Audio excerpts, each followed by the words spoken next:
Nggih, saking ibu-ibu Waranggono menika. Sampeyan niku ceritane ulang tahun. Nggih, ngoten. Niku, Pak. Nggih, ngoten pokoke, Pak.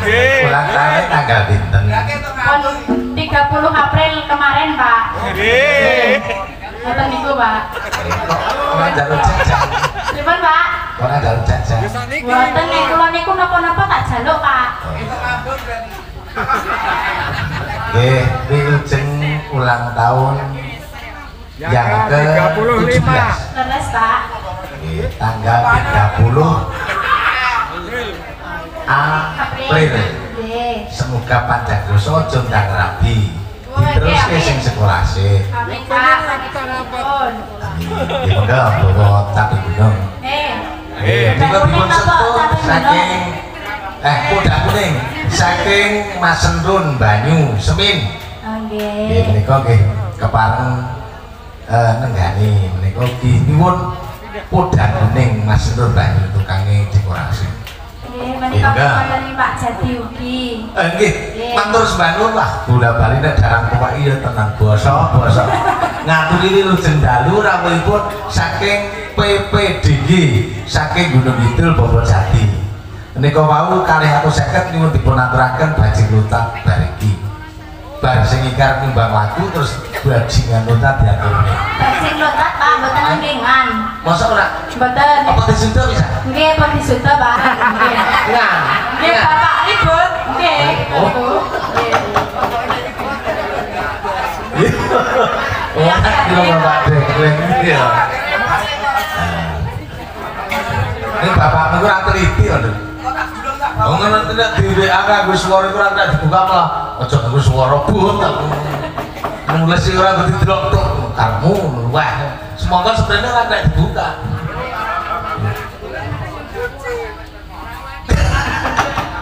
Ya. Nadyan wujud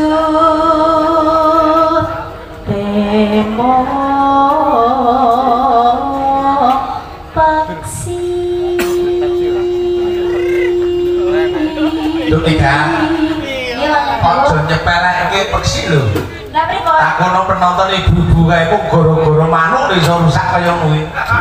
Ya. Lah niki mau lah. Lho coba ibu-ibu ke karo kowe mending ndi? Pripun? Ibu-ibu karo kowe mending ndi?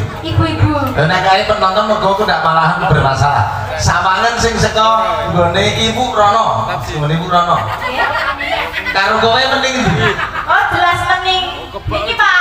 Ora iki tenanan jatuh ngono. Saka kono Rono karo kowe mending ndi? Mending menika, Pak.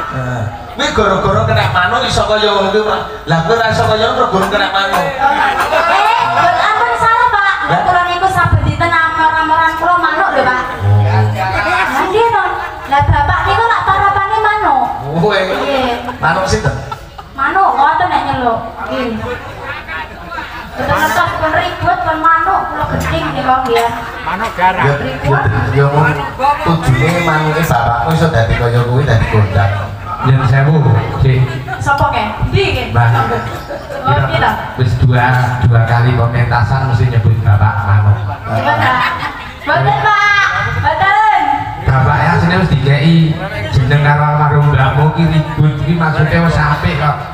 R ki rembakakno, ine iman. Berarti yo B bakale uripmu tene tentrem. Wong ki nek gelem rembakake iman uripe bakal tentrem. Mula dereke Pak Pomo Degleng, nek Degleng ki wis arani D. Lah iki wis arani Degleng. Lah wis tak arani edan iki malu nduk mas cekake. Ning maksude edan budaya, mula sing cah cilik-cilik urung pate iso dijak supaya iso nguri-uri kabudayan Jawa. Nek dijukuk kelas urung payu. Wong apa ada campur sari kok. Nek yo kuwi sumpama edan karo budaya aja bebani karo masyarakat, aja dibobot ngen nanggape iki yo ngen nglenggona ngen seneng. Nggih, Mbak. Sungguh kalian mandika jenengan anak seni budaya kuwi nek dijaluk dikeke. Nek dituku larang. Iku kula bengi iki mbok 15 mbok 14 niku aja karepane nak jatah murah jangkep. Mergo simbahnya bawa panggung ora sudah dipasang. Oh nggih, Pak Ibu. Ya. panggung ora ana bapak karo anak ya. Alhamdulillah iso bales dendam ning kene ya Allah. Niku wong mergo sore tak seneni jam mijik saka Jogja nyandak ora seneni Mbah Pomo. Mboten apa-apa kaitane apa lari-lari ke sekolah kula paring medal ing panjang.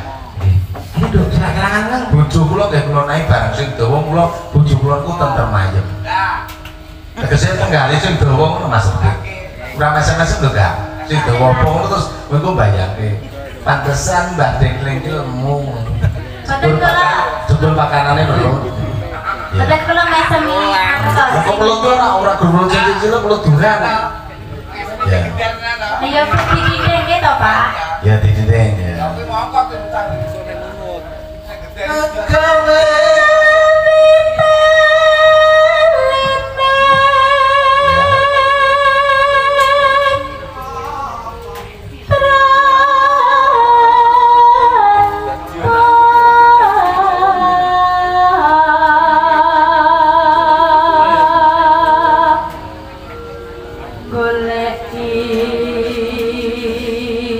si podang jenar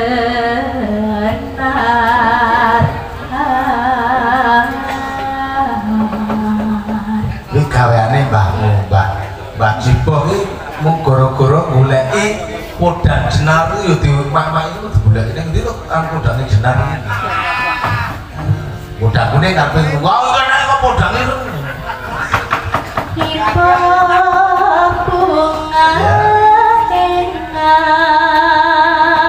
tiku